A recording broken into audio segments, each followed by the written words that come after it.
Hello and welcome to today's amazing webinar, Big Picks from International and Indie Presses. I'm Donna Seaman, Adult Books Editor at Booklist. Before we begin, I'd like to go over some technical details. Links to today's slide presentation and title list were included in the reminder email you received from Zoom an hour ago. To download them, please open that email, scroll to the bottom and click on the link.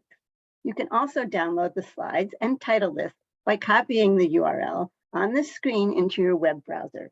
If you have any trouble, please contact us at webinars@booklistonline.com. The audience is in listen-only mode, but we welcome your questions. On the bottom of your screen is a toolbar with a section for Q&A. If you have a question or need technical assistance, simply click Q&A and type your message into the box. We will do our best to respond to all tech-related questions, and we'll pass along all other questions to today's panelists so they can follow up with you after the program. Booklist offers closed captioning on all our webinars. To enable or disable captions on your screen, please look for and click the captions icon on the toolbar mentioned earlier. From there, you can select show or hide captions from the menu that appears. If you choose to enable subtitles, you can adjust the size of the captions at any time by selecting subtitle settings. And finally, Booklist expects all participants to maintain an atmosphere of respect and fairness. Anyone who violates the standard of behavior, including engaging in any form of harassment, may at the discretion of the organizers be immediately removed. So look at this lineup, it's so amazing. Today we have the pleasure of hearing from Bernat Colomer from Editorial Alma, J.T. Yost from NBM Graphic Novels, Karen Sullivan from Orenda Books, Faith Matson from Oceanview Publishing, Victoria Edison from Head of Zeus, Maria Desmondi from Cardinal Rule Press, Pam Harcourt presenting titles from Trafalgar Square Publishing. Melanie Roth is here from Chicago Review Press. We have Jeff Palicki from Triumph Books, Lauren Smith from the History Press, and Lauren Klauda from IPG itself.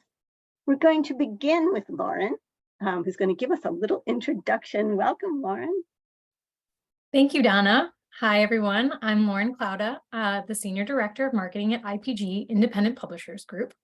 We are an international book distributor representing thousands of books from hundreds of international independent publishers from around the globe. As Donna shared, we've partnered with Booklist to bring you selections from some of our top presses, ranging from kids' picture books to YA from fresh Black voices, stunning graphic novels to edge-of-your-seat thrillers and epic fantasies. We're delighted to showcase these, as well as our books in Spanish. Next slide. As you may already know, IPG is one of the largest distributors of translated and original Spanish language books into the US. Yep, that's right. You don't have to bring an empty suitcase to Guadalajara anymore because we're bringing these incredible Spanish books straight to you. And with that, we'd like you to meet one of our best-selling Spanish book publishers. Thank you, Lauren. Welcome, Bernat Colomer from Editorial Alma. We're so glad you're here. Thank you, Donna, and thank you, Lauren, for both your kind words. And thanks to all the audience for being here today. It's a pleasure for us to share what we are doing in Alma. For those who don't know us, we are a Spanish publishing house, mainly focused on the publication of the best classic literature from all times and places. In Spanish, the word Alma means soul. And for us, classic books and stories are precisely the heart and soul of every library. For the next slide, I'm going to present you our main 4 collections, all about classics, but in different ways. Clásicos Ilustrados is the main one with more than 100 titles, all of them beautifully illustrated hardcover editions. Pocket Ilustrados offers an affordable, smaller version of our best-selling titles. Pensamiento Ilustrado, it's all about essays and philosophy, also illustrated. And Yaleoa presents classic literature adapted for kids. In the next slide, I'm going to focus on Clásicos Ilustrados and point out some of our strengths for this collection. Our dream is to publish the best classical literature illustrated by the best international artists, and this objective has made our books quite a sensation everywhere we sell them, creating a huge fan base that collects all our titles and vibes with expectation for the new ones. This is also possible thanks to the importance of affordability, ensuring that great literature is accessible to all. It is also thanks to a wide selection of authors and genres, from Jane Austen to Virginia Woolf, from Conan Doyle to Lovecraft. We have books for everyone, terror, romantic books, young adult, even mystery, etc. But let me now talk about our next upcoming titles for the next slide. One good thing about classic literature is that it's well known, so I don't think it will be of any use to explain to you the plot or selling points of Robinson Crusoe, because we all know what's about. No? What I do want is to show you the selection of our newest book and explain how they are representative of what we publish. Robinson Crusoe, this Daniel Defoe's iconic story of survival and adventure on a desert island, and The Count of Monte Cristo, Dumas' timeless tale of betrayal, revenge, and redemption, were both very demanded titles from our readers, and we gave them a particular art style that fits perfectly for the tone of the stories. Ghost Tales is actually a collection, an anthology of chilling and captivating ghost stories from various authors, and Rhymes and Legend, poetic journeys through myths, legends, and Spanish folklore. Both are perfect additions for a collection that counts with Poe, Lovecraft, or Stoker within its authors. As for the next books, His Last Bow, with this book, we have completed the publication of all Sherlock Holmes novels, or all Conan Doyle's works are now published for us, which is quite an honor. And it's same with Anne Bronte's The Tenant of Wilfell Hall, a powerful novel that explores themes from love or independence and social expectations that comes to complete the publication of Bronte's sisters' novels with us. Around the World in 80 Days, this Jules Verne's classic adventure that takes readers on a journey across the globe, we decide to give him a twist with the art suited for young readers. As for Famous Tales, Saki, it's a wonderful Victorian British author with a great sense of humor, and it's beautifully illustrated too.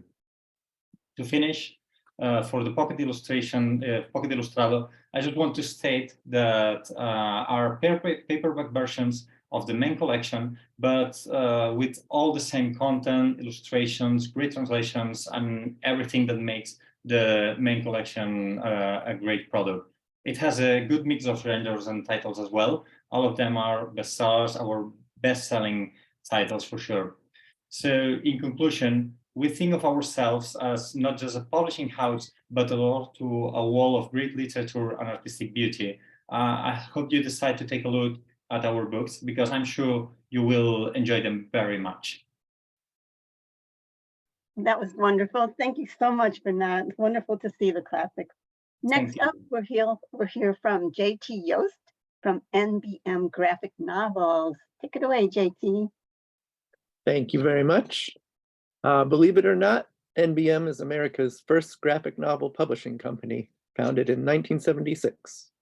We're a leading indie lit publisher with prominent US and the best European authors in translation.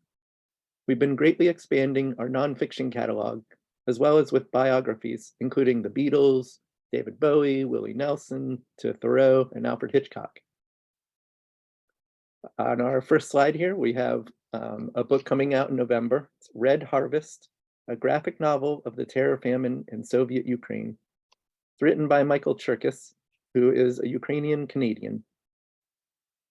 This is a piece of historical fiction based on the very real Holodomor, a Soviet genocide perpetrated by dictator Joseph Stalin in the early 30s. If you could change the slide, please. It unfortunately parallels today's Russian aggression in Ukraine.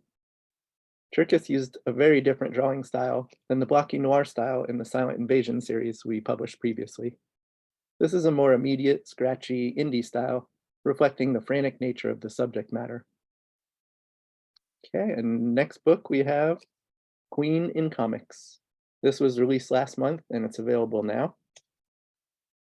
Queen in Comics explores the creation and enduring legacy of the global phenomenon Queen by Brian May, Roger Taylor, and of course, Freddie Mercury. Change the slide, please. This is a great book to feature during Pride Month since it spotlights gay icon Freddie Mercury.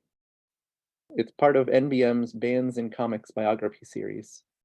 Speaking of, we're going to be publishing a comics bio on Prince in September. Next slide, please. And we have one of two books by the late French author Hubert. This is Darkly She Goes, which will be publishing in early July. Hubert subverts traditional fantasy and fairy tale tropes for an adult audience. Think Game of Thrones. Next slide, please. The best fantasy work is rooted in reality, and so our protagonists struggle with trauma, family heritage, and a desire for redemption against a backdrop of monsters and magic. Instead of a knight in shining armor rescuing a damsel in distress, Hubert gives us a knight with a severely tarnished reputation and a princess who decidedly does not need saving. It's a battle between free will and determinism, lushly illustrated by Vincent Mallier. Okay, next slide, please. Also by Hubert, we have Beauty. This is coming out in July as well, and it's another adult fairy tale by Hubert. The hardcover edition was a huge success, so 10 years later, we're putting it out in paperback. Next, please. This book is a cautionary tale about our obsession with superficial beauty and its corrupting power. It's a modern-day fable of jealousy, duplicity, suffering, selfishness, and obsession, suffused throughout with humor. I can't say enough about the stunning artwork by husband and wife team Carrascoe, which I hope I pronounced correctly. All right, and next slide. Lastly, we have Mingus coming out in August. It's our newest addition to our series of comics biographies, this time focused on jazz legend Charles Mingus.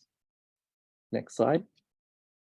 Mingus experienced his fair share of racism growing up as a mixed-race person in the early 20th century America. His struggles naturally worked their way into his charged compositions and performances. A complicated and rebellious man, shown here committing himself to Bellevue Mental Hospital, he left an indelible mark on jazz against the backdrop of the civil rights movement of the 50s and 60s. Writer Flavio Mazzaretto and artist Squaz present Mingus's story in impressionistic vignettes akin to musical suites, every bit as innovative as Mingus's own compositions. Thank you very much. Hope you'll check all those out. Oh, that was great. Love the page spreads. Thank you, JT. And now let us welcome Karen Sullivan from Orenda Books. Thanks for being here, Karen.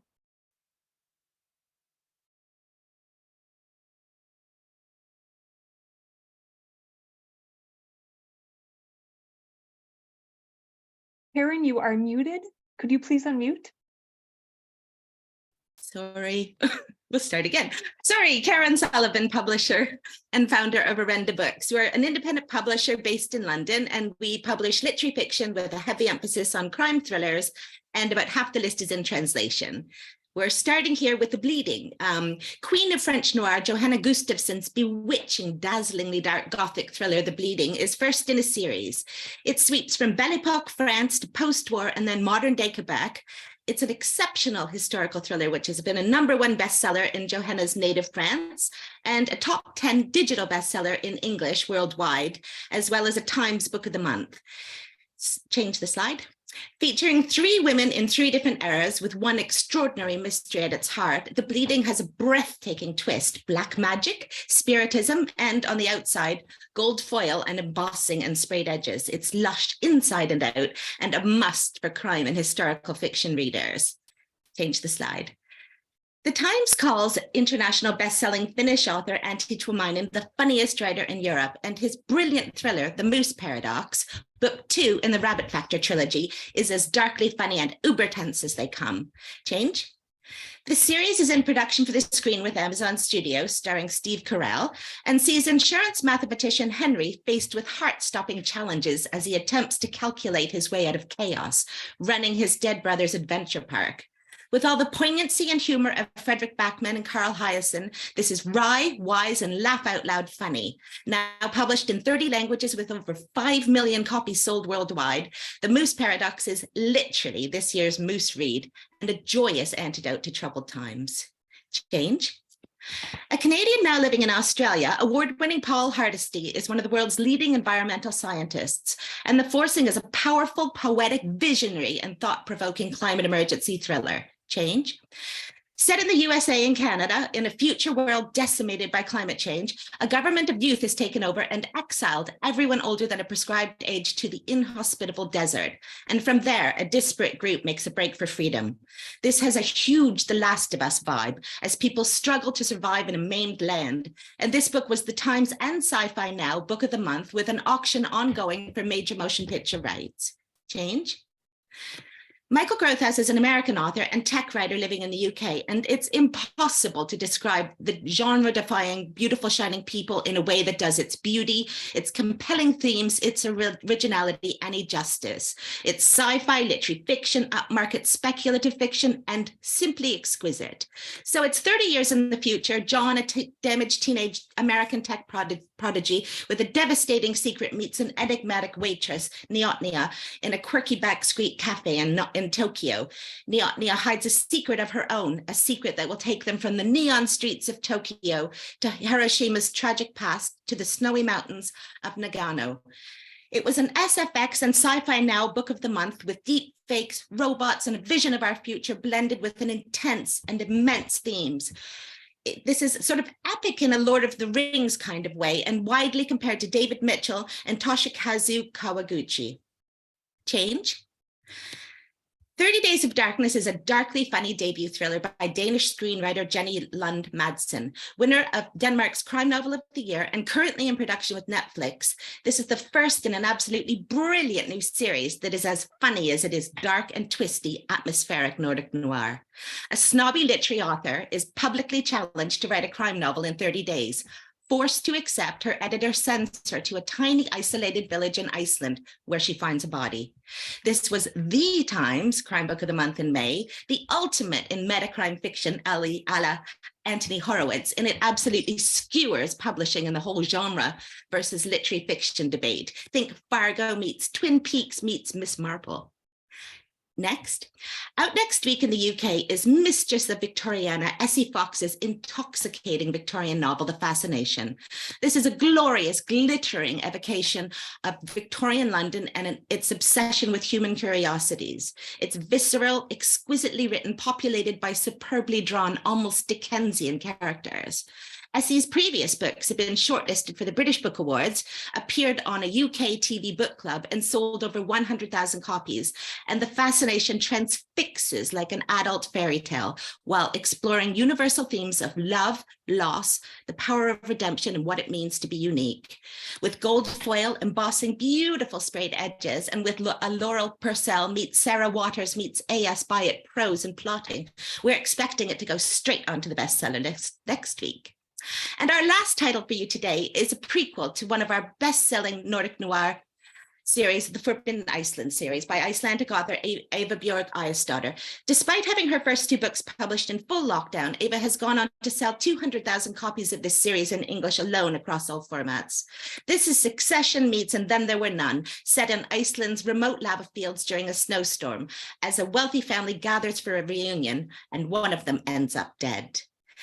Ava's immense blend of psychological suspense and police procedural has drawn wide comparison with Ruth Randall. It's a locked-roomed mystery with a series of breakneck twists. It's accomplished, addictive, and utterly brilliant. Thank you. Oh, that was exciting. Thank you so much, Karen. And now our presenter is Faith Matson from Oceanview Publishing. Welcome, Faith. Hi, thank you so much. So Oceanview specializes in adult mystery, thriller, and suspense titles. And so I'm really excited to be showing you some of our front list. So I'll just jump right into it. The first book we have is Saving Miles by Carl Vonderow, and this comes out August 15th. This is sort of a cross between a domestic suspense and a financial thriller, so it's a really unique blend.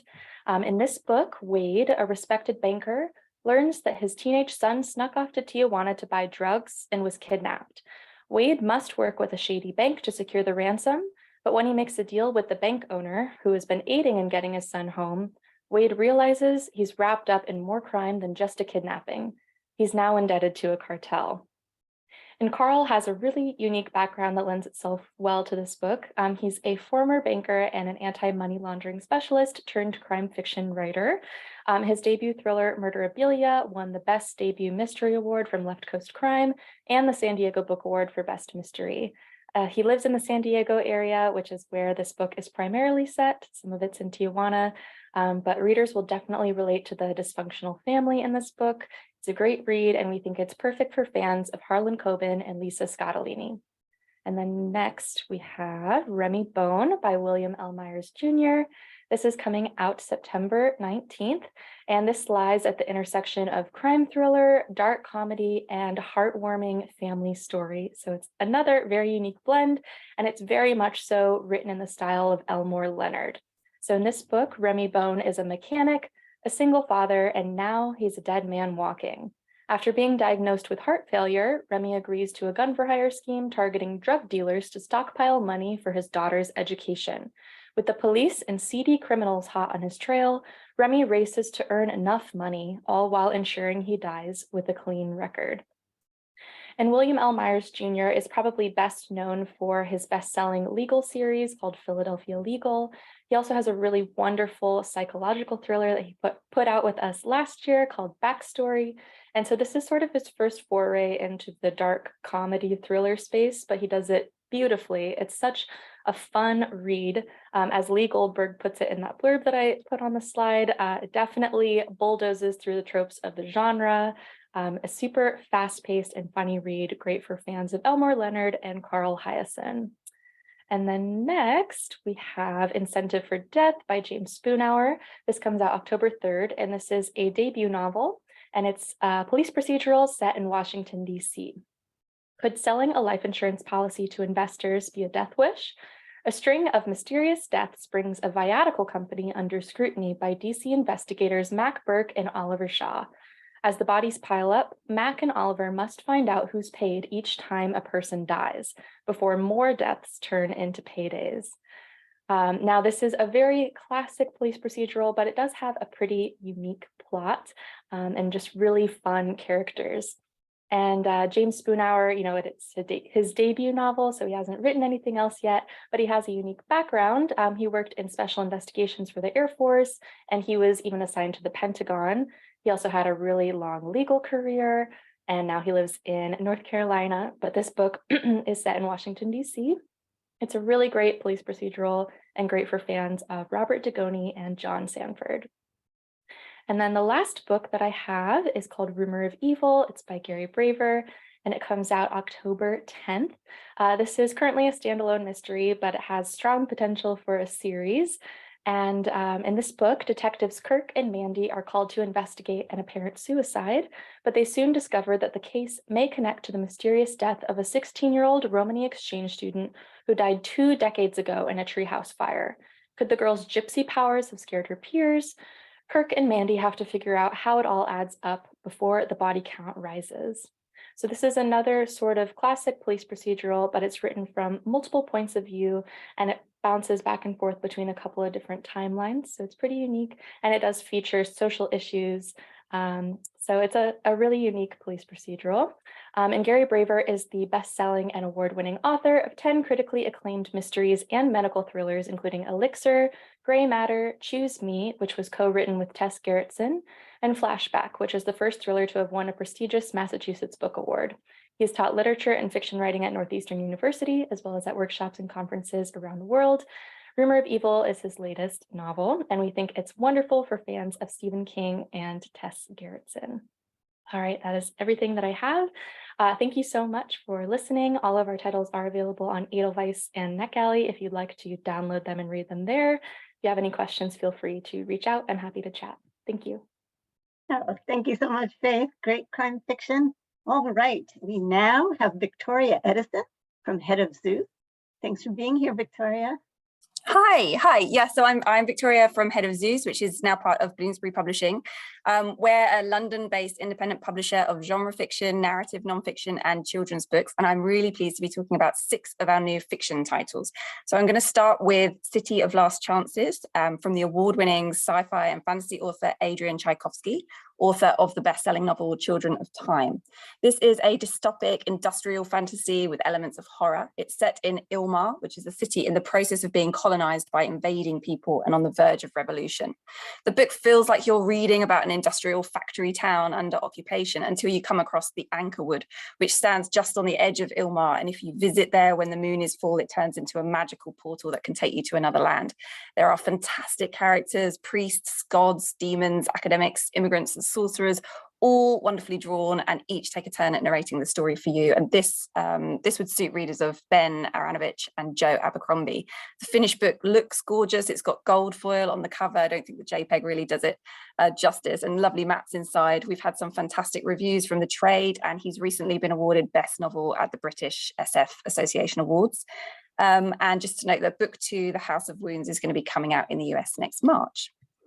The next title is Lost in Time by A.G. Riddle. This came out in hardcover last September. It was an instant Sunday Times bestseller with over 7,000 copies sold in the US. It's now coming out in paperback this September with this great new cover.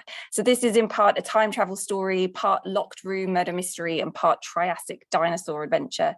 Scientists have created a time travel machine, but the only thing it's good for is sending people back millions of years to the Triassic period with no return.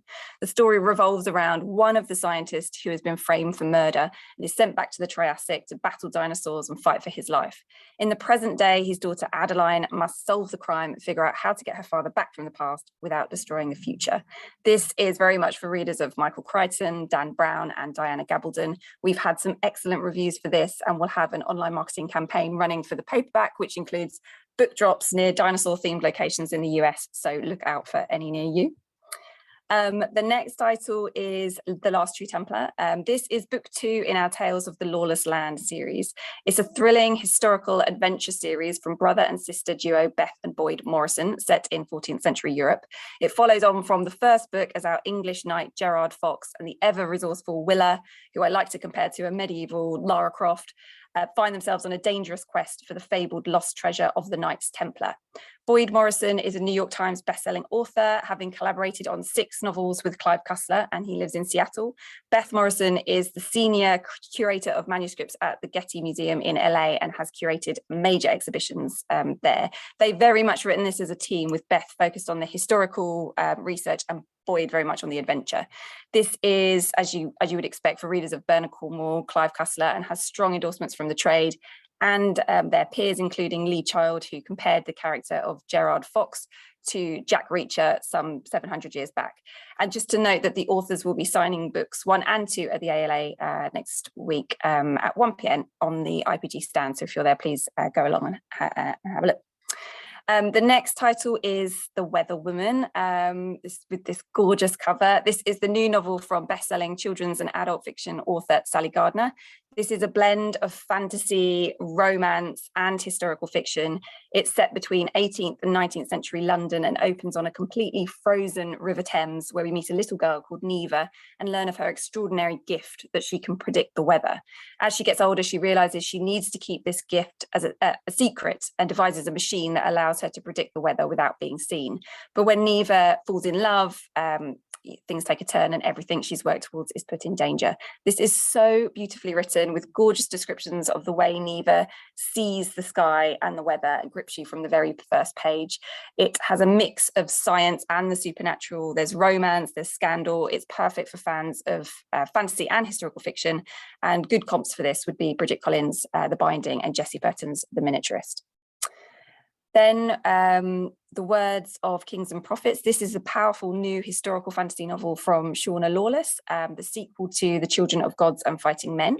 It is a historical fantasy based in 10th century Ireland at a time when the Irish kings were fighting the Vikings. It shows us the clash of cultures between the Irish and the Norse, pagan and Christian. It very much reads like historical fiction, but on top of that you have fantastical elements inspired by Irish mythology. And the story follows two very strong women, both from different magical tribes who have magical powers and have to decide how and when to use them. So this would suit readers of George R.R. Martin and H.M. Long, and will be out in October in hardback. And then finally, I'll just mention that we have the third volume in our Best of World SF anthology series with 28 science fiction short stories from around the world, edited by award-winning author Lavi Tadar. As with the previous books, we have some well-known authors in there, including the best-selling Dutch author Thomas Oldhoevelt and Russian author Dmitry Kukovsky, as well as some completely new authors, including 8 original and exclusive pieces. It also includes the excellently titled The Foodie Federation's Dinosaur Farm, about a dinosaur uprising at a meat factory from Chinese author Liu Longshan. This is going to be coming out in October and will be fantastic on the reading list of any science fiction fan.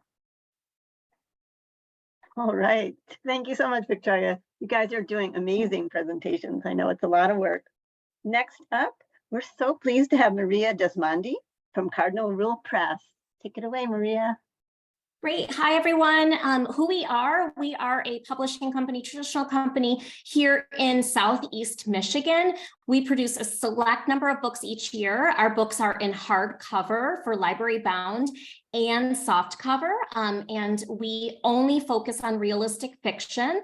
So our books have timeless messages of social emotional learning, hope, courage, and the golden rule. Next slide, please. Today, I wanted to share with you a couple of our titles. We really have done well with Chocolate Milk, Por Favor. It was released several years ago. It focuses on empathy and diversity, and that is what you will see in our new book coming out this summer. It'll be Irie. It is actually written by a Jamaican author, Don Swaby. It's about a boy named Raymond who cannot wait to move to America. He's determined to be the most American ever. But when he gets to his new school, his Jamaican roots show through, and he must figure out how to be the most Raymond ever. This book has a lot of traditional patois in it, and especially in the title. It'll be Irie means it'll be all right in Jamaican. Next slide, please. In the book, there are some really funny nods to the 80s. So as you can see here, there's a lot of humor that the child caregiver will really get, as much as the kid will enjoy the story too. Next slide. You can see that our books are vibrant, they have a lot of dimension, and there are not only words on the page, but speaking bubbles, so a lot of different elements. Next slide, please. The last thing I want to say about It'll Be Irie is there is also a recipe for a traditional Jamaican Christmas cake at the back of the book. This next title is called The Time Machine, and this title is something that I think parents alike and children are really going to enjoy, because it talks about a story about two friends that are working together, and one of the friends decides that apologizing to her best friend proves too difficult, and she actually wants to go back to take away what she had said. Next slide, please. But she can't. So she tries to build a time machine to make things better, taking her back to last Thursday. The really cool thing about this story, next slide, please, is we never know what she actually said. Our back matter has some teaching for parents and caregivers on apologizing do's and don'ts. This author is from Brooklyn, New York, and we're doing a really great presentation in Brooklyn at the Brooklyn Festival with her. Next slide, please. This book is called Buddy the Bucket Filler. If you have heard of the Bucket Filler series by Carol McLeod, Have You Filled a Bucket Today, which has sold over 3 million copies? Well, this is the sequel we are putting out to it. I purchased the company from Carol 1 year ago, July. So this book is coming out in August, and we already have educators that are really, really excited about this because Have You Filled a Bucket Today has done so well. Next slide. This book actually takes children to a farm in northern Michigan. It's actually a cherry farm. So the author is doing a lot of speaking in northern Michigan for the release of this book. Next slide, please. I did want to mention that all of our books have back matter. All of our books have resources for teachers. And we've also translated over 12 of our books so far into Spanish. So we're also hitting that Spanish market as well. Next slide, please. This is a book that we acquired from the UK. This book has actually been translated into 8 languages so far, and we have the rights for selling it here in the US. It's a story about a little girl who's going through the different stages of grief, denial, anger, bargaining, sadness, and acceptance. And when children experience grief, whether it's for a loved one or a pet, it can get really, really heavy. So in this story, she's carrying a heavy bag that represents that grief. And as she meets people, next slide, throughout her journey, she shares her experiences with her grandfather, next slide, and her bag gets lighter. It is just a really great metaphor for children dealing with grief. Next slide, please. We have some backlist titles like the Bucket Filler series that we have redesigned and we've made actually compatible for children with special needs. So we changed the fonts of the book so that children with dyslexia are easier, being able to easier read our fonts. So you can see next slide, some of these covers have been redesigned. Next slide, please. And this is our last book that I wanted to share that just came out this year in April, and it is getting rave reviews. It is about 2 stories discovering the differences that they have through play, but really deep down, the book is about inclusion because one sister has Down syndrome. Thank you so much. Next slide. We hope that you will consider oh, we've got a couple other great titles as well, so just check those out, but you can go to the last slide. We will be at ALA in a booth. We'll also be with IPG at ALA, so we hope to see you there. Thank you. Oh, thank you so much, Maria. That's great to see books for kids. I'm glad people are going to be at our annual conference in a couple of weeks. Next up, we have Pam Harcourt from Trafalgar Square Publishing. Thank you, Pam. Hello, so Trafalgar Square is a program of import publishers within IPG, some of which you've already heard from, and I'm presenting on behalf of a few more. Larrikin Press is an Australian publisher, and I just want to point out that we have these 2 books from them, My Shadow is Purple, My Shadow is Pink. If you haven't heard of them, Google their titles, you'll see all sorts of efforts to ban them and to keep libraries from stocking them because they are gentle, sweet, pro-queer and non-binary identity representation books. Very proud to have those. Next, please. From Michael Amara, we have some really sparkly, shiny, lush books that spill all the secrets about unicorns. We didn't have the first few in the series, and they are bestsellers. We are now carrying them. Baby Unicorns is the next one coming up, and everyone wants to know about baby unicorns. It's all the different kinds of them, and then a preview for next year. We may possibly be doing a dark unicorns a la Wednesdays Netflix series. Next, please. Okay, also from Michael Amara, Sherlock Bones and his helper, Dr. Katzen. They solve mysteries, of course. We have 3 in the series and a 4th coming in spring 2024. And they have this kind of really charming mid-century looking art. And then within the story are different puzzles that kids can solve so that they're part of solving a mystery. Next, please. Tales of the Weird, British Library Publishing, one of my favorite publishers we have. It's literally this really small group of people within the British Library, and they comb through their archives and put together really cool books. These are themed anthologies of weird stories from early 20th century, late 19th century. And I love that they're getting more and more specific. Upper left, spectral sounds, unquiet tales of the acoustic weird. There's one on the mathematical weird. We have botanical gothic, and then on the far left on the bottom, polar horrors is scary polar stuff, and they do have one indigenous voice in there. They're always really good about being thoughtful about things like that. And then Haunters at the Hearth, they always do a Christmas themed one, which is awesome. Next, please. And then, okay, lastly, from Indigo Press, they are a internationalist, socialist, feminist press. I love everything they do. And this is about a woman. The author, Anne Weber, went to a panel in France. She was on an author panel about National Socialism. And this woman stood up in the audience and started talking about her work in the communist resistance movement against the German occupation. And that's how the author met Annette Beaumanoir. She was involved from the time she was 19. She was deployed under various aliases. She saved multiple children's lives.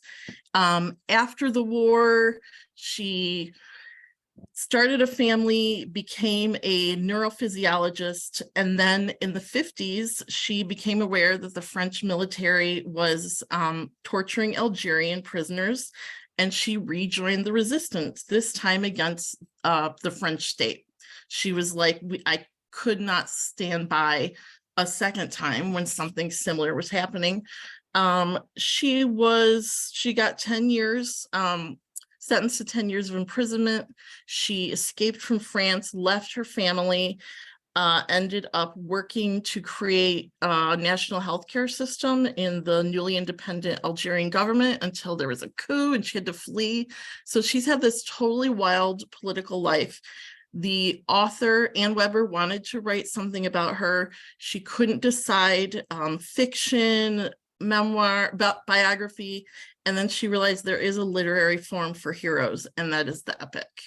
So this is actually an epic poem about Annette's life. And she died in 2022. And the translator is New York based. And that's all I've got. Thank you. Thank you, Pam. From baby unicorns to resistance heroes. I love it. We now have Melanie Roth from Chicago Review Press. Welcome, Melanie. Hello, thank you. I will be featuring our top titles, including a few books from Chicago Review Press's imprints, Parenting Press, Lawrence Hill Books, and Amberjack Publishing. We will be at ALA this year and are celebrating our 50th anniversary, so please come by and pick up a special tote bag that'll be filled with Chicago Review Press titles. Next slide. The first book is The Way I Feel Too. This is the next book in Janan's best-selling series. The Way I Feel Too features feelings with the same strong, colorful, and expressive images and simple verses to help children connect the word and the emotion. Children learn useful words, giving parents, teachers, and caregivers many chances to open conversations about what's going on in their child's life. Janan received feedback from teachers and childhood educators, and this edition presents requested new emotions. The book includes full color illustrations to convey each emotion featured in this 32-page picture book, and the author will be signing at ALA on June 25th at the IPG booth. Next, Black Lives, American Love by D.B. Maroon. This is a new book from our Lawrence Hill imprint. Black Lives, American Love is a fresh perspective on race and American social challenges, part biography and part cultural analysis. This book will inspire conversation and a path forward. And sorry, I see I just went out of order. So the next book is All These Sunken Souls, which I think was before, yeah. A Black horror anthology edited by Circe Moskowitz. From haunted, hungry Victorian mansions, temporal monster-infested asylums, and ravaging zombie apocalypses to Southern Gothic hoodoo practitioners and cursed patriarchs in search of Black excellence, All These Sunken Souls features the chilling creations of acclaimed bestsellers and hot new talents. This is a must for any YA collection from Amberjack Publishing. It is the perfect balance of gothic, gory, and inclusive horror that demonstrates what the genre is capable of without falling into overly worn and tokenizing tropes. The next book is The Final Witness. Perfect. A Kennedy Secret Service agent breaks his silence after 60 years by Paul Landis. Dallas, Texas, November 22nd, 1963. The president is struck in the head by a rifle bullet. Confusion reigns. Special Agent Paul Landis is in the follow-up car directly behind JFK's and is at the president's limo as soon as it stops at Parkland Memorial Hospital. He is inside trauma room number 1, where the president is pronounced dead. He is on Air Force One with the president's casket on the flight back to DC, and an eyewitness to Lyndon Johnson taking the oath of office. He writes and files his report, and yet Agent Landis is never called to testify to the Warren Commission. The one person who could have supplied key answers is never asked questions. As we approach the 60th anniversary of the JFK assassination, Landis breaks his silence and reveals a key piece of evidence that the assassination that challenges many of the theories of what happened in Dallas in 1963. The author also gives a firsthand look inside the Kennedy White House with particular attention to Jackie, Caroline, and John Kennedy. Next is When Harry Met Pablo, Truman, Picasso, and the Cold War Politics of Modern Art by Matthew Algeo. Truman's meeting with Picasso was quietly arranged by Alfred H. Barr Jr., the founding director of the MoMA and an early champion of Picasso. Barr knew that if he could convince these two to meet, it would send a powerful message, not just to reactionary Republicans pushing McCarthyism at home, but to the whole world. Modern art was not evil. This book tells the story behind the right-wing efforts to ban modern art from U.S. government-sponsored exhibits during the 1950s, and is a charming tale of a retired couple, Harry and Bess Truman, who visited with Pablo Picasso and his mistress during their 1958 trip to Europe. And finally, Out at the Plate, the Dot Wilkins story by Lynn Ames. Dot Wilkins was one of the most decorated women's softball players, bowlers, and athletes of all time, and one of the original members of the 3-time world champion PBSW Phoenix Ramblers softball team. And she was the inspiration for Gina Davis's character in A League of Their Own. Out at Plate, told through the lens of Dot and Lynn's friendship, is the story of a forgotten era in women's history and sports, and one extraordinary woman's place at the center of it all. And that is all of my titles. Thank you.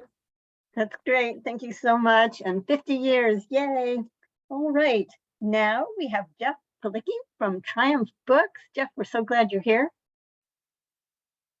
Hello, thank you. Thanks for having us all. I'm Jeff Palicki. I'm the VP of Marketing and Publicity at IPG, but today I'm representing one of our house publishers, Triumph Books. You can go ahead and go next. Next. Our first title to talk about is Year's Best Sports Writing 2023. You may recognize this treatment or series from Houghton Mifflin. Of 30 years, they published the Year's Best Sports Writings and decided several years back to not do that anymore. Thankfully, Triumph and original editor Glenn Stout decided to revive this, and now we're on our 3rd year.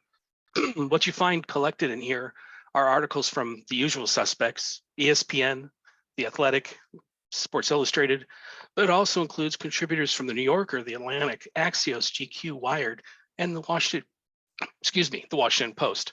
So it's a amazing collection of sports journalism and writing from the previous year. This is coming in October, and on the cover is the great Lionel Messi, who, if you hadn't heard last week, will soon be in the US playing soccer for Inter Miami. Be a real boost to the sport, I think. Editor Richard Deitch is perfect to compile this anthology with his history at The Athletic and Sports Illustrated. Next. Friday Night Lies. I'm sure everybody remembers Friday Night Lights and in some form or another have probably witnessed the spectacle of high school football on Fridays throughout this country. This, though, is a truly remarkable story about a high school football game that turned into a major sports scandal. Up-and-coming school Bishop Sycamore was thoroughly trounced on ESPN, 56-0, and it led to an investigation and many questions about the program, the team, and the school itself.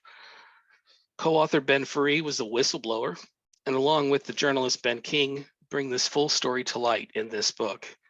This is a hardcover coming in September, and sometime this year there'll also be an HBO documentary called BS High, Bishop Sycamore. That's what the BS stands for, right? Next. Another adult sports title for parents, Raising Empowered Athletes.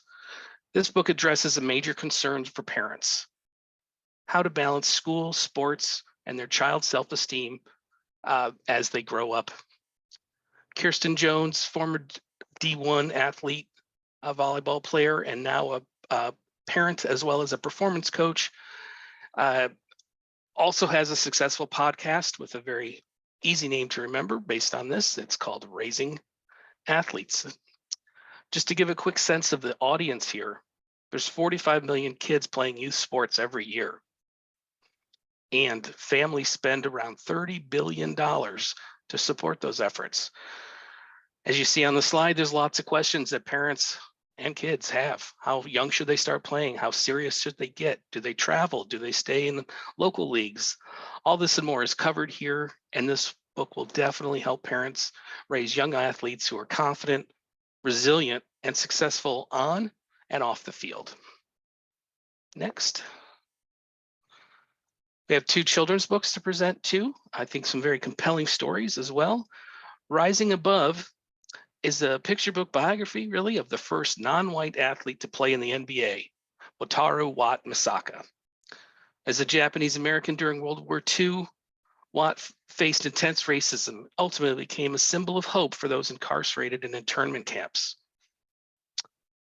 As a collegiate athlete, he helped take the University of Utah to the 1944 NCAA championship, and then a few years later broke the color barrier when drafted by the New York Knicks in 1947. If you go to the next page, you'll see there's a photo of Watt, as well as a couple of the illustrations from inside the book. Quite the inspirational story coming in November. Next. All right, Heroic Heart. Here's another picture book sharing the remarkable true story of former Kansas City Chief running back Joe Delaney. It emphasizes his legacy of generosity, humility, and hard work, while also telling his heroic, tragic final act. In 1983, Joe Delaney dove into a pond to try to save 3 children. One did survive, but Joe lost his life in the process. Authors Frank Murphy, Charmaine Gordon are known very well in the children's literature communities. Charmaine Gordon is the founder of the Here We Read Twitter feed with 350,000 followers. Thank you. Thank you for your time. Hope to see some of you next week at ALA. Thank you, Jeff. I'm happy to say that we have a spotlight on sports in Booklist's July issue. You will see some reviews of some titles you've just learned about. All right, let's welcome Lauren Clauda, who's going to present some IPG top shelf titles. Thanks, Lauren. Hi again, jumping in to share a few highlights from IPG's top shelf.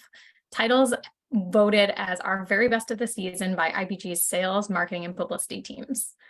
My first title from Flashlight Press is Just Snow Already and captures the anticipation and joy of waiting on that first snow while offering funny reminders to live in the moment.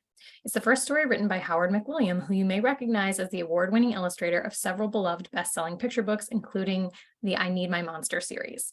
Next. McWilliam's signature style is immediately recognizable by little readers and is packed with funny, hidden moments to enjoy. Next. Get Out the Tissues, When You're Older from Allen and Unwin Children's, based in Australia, is an instant modern classic and a must-add to your new baby picture book offerings.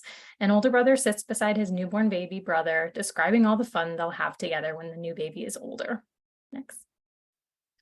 The art is imaginative and textured and simply stunning, as you can see here, and there are more illustrations available on this one on Edelweiss. Next. From Tokyopop, the prolific publisher of many best-selling Disney manga and Love manga series, comes The Battle for Pumpkin King, set in the universe of Tim Burton's The Nightmare Before Christmas, taking us to the time before the iconic movie, when Jack Skellington and Oogie Boogie were once friends. This is a great family-friendly introduction to the manga format. Next. The artwork is vibrant and easy for 8-year-olds and up to enjoy. Next. From Central Avenue Publishing, a publisher with a successful track record of best-selling book talk viral poetry, comes Heavy as the Head, an own voice debut from a South African poet with over 25,000 followers on Instagram. In this collection, she speaks on feminism and Blackness, mental health, and generational trauma, and the cover is just simply gorgeous. Next. Polywise from Thornapple is a much anticipated follow-up to the blockbuster bestseller Polysecure that provides both the conceptual framework to better understand the shift from monogamy to non-monogamy, and also the tools to navigate the next steps, allowing the reader to not just survive in open relationships, but to thrive in them. Next. Haunted Air from Penguin Random House UK is a dark giant of a book featuring eerie, macabre photography of Halloweens from 1875 to 1955. The previous edition sold out its initial print run almost immediately in 2010 and is only just now coming back into creepy sepia-toned print just in time for All Hallows Eve this year. Shifting gears entirely, next. Whose Samosa Is It Anyway? From Penguin India explores the story of where Indian food really came from. It's a fascinating food history written by cookbook author and content director of Food Network India and brings authentic depth to your cookbooks and food history section. I personally can't wait to read this one. Next.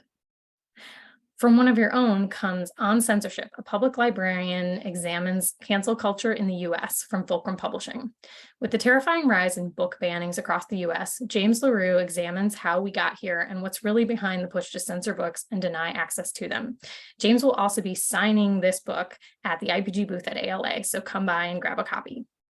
And last but not least from me, Queer Chameleon and Friends is the viral online sensation using simple metaphors and bright, quirky little chameleons to celebrate and commiserate on all aspects of LGBTQIA+ life. Though based in Australia, the account has a massive and growing following here in the US and has been featured on Upworthy and Board Panda. Next. Go ahead and check them out on Instagram at Queer Chameleon. Back to you, Donna, for the History Press UK. Thank you so much, Lauren. Such variety. All right. We have another Lauren Smith from the History Press.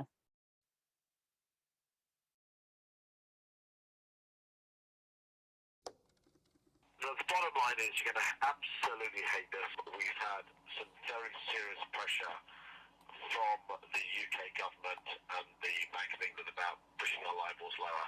Okay, so I'll push them below a realistic level where I think I can get money. Hi, I'm Andy Verity. I'm an investigative reporter and economics correspondent here at BBC News.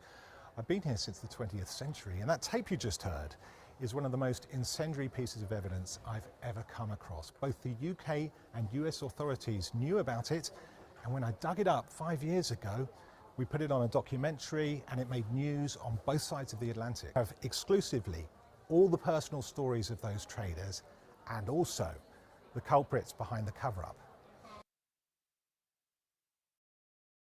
The Mighty Goddess is a collection of 52 goddess myths written by me, Sally Pom-Clayton, and 52 paper cuts created by artist and poet Sophie Herxheimer. This book is for adults. The myths have not been tamed. The stories of powerful goddesses are told from their perspective, revitalizing ancient myths. This is a book where myth and art combine. The myths of the Mighty Goddess are familiar, forgotten, unknown, spectacular.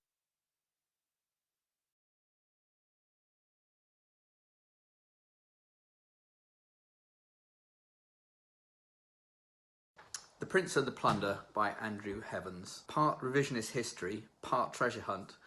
This is the forgotten story of what might be described as Ethiopia's Elgin marvels. In 1868, British troops charged into the mountain empire of Ethiopia, stormed the citadel of its monarch, Tewodros II, and grabbed piles of his treasures and sacred manuscripts. They also took his son, 6-year-old Prince Alamea, and brought the boy back with them to the cold shores of England. For the first time, Andrew Heavens tells the complete story of Alamea, from his early days in his father's fortress on the roof of Africa, to his new home across the seas.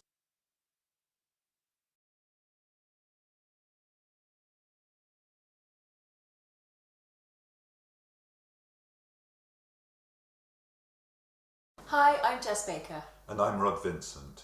We're both chartered psychologists and we're the authors of The Super Helper Syndrome, A survival guide for compassionate people. A lot of my coaching clients come to me because they are suffering, they're exhausted. And one thing they have in common is that they tend to help other people to the detriment of their own well-being. This is the Super Helper Syndrome. And the book also offers solutions for this too, not just helping the reader identify and profile their own helping habits and relationships, but guiding them through activities that help them meet their own needs, set boundaries, become more assertive, being able to say no without feeling the helper's guilt. Ultimately, we help the reader develop a healthy helper mindset. Sea levels worldwide have risen by about this much in the past 100 years, just over 20 centimeters. But this rise is accelerating because of climate change. Sea levels could rise by up to an extra meter by the year 2100 because of our greenhouse gas emissions from burning fossil fuels. My book, The Great Melt, tells the personal accounts of people living on the front lines where the thaw is already upending lives. If we start now, like at a summit in Glasgow in November, to get on track to cut greenhouse gas emissions to net zero by the middle of this century, we might be able to limit the rise to much less than a meter, maybe tens of centimeters. If we let emissions keep rising, the vast stores of ice on Antarctica and Greenland will thaw ever faster. In the worst case, seas could rise by 2, 3, 4, maybe even more than 5 meters by the year 2300. So, Cast a Diva by Lindsay Spence. This tells the hidden story of the life of US icon and opera singer Maria Callas. What she's done with this book, she's managed to access a ton of private letters, correspondence that have been hitherto unpublished, and what she's done is pieced together the life behind the diva that we've come to know, particularly with her private life and her relationships, not least with Aristotle Onassis, who Lindsay reveals to have been a dominating husband who manipulated and abused his wife. It looks at her professional relationships, her rivalries with other opera singers of the era, to piece together the story that we didn't know.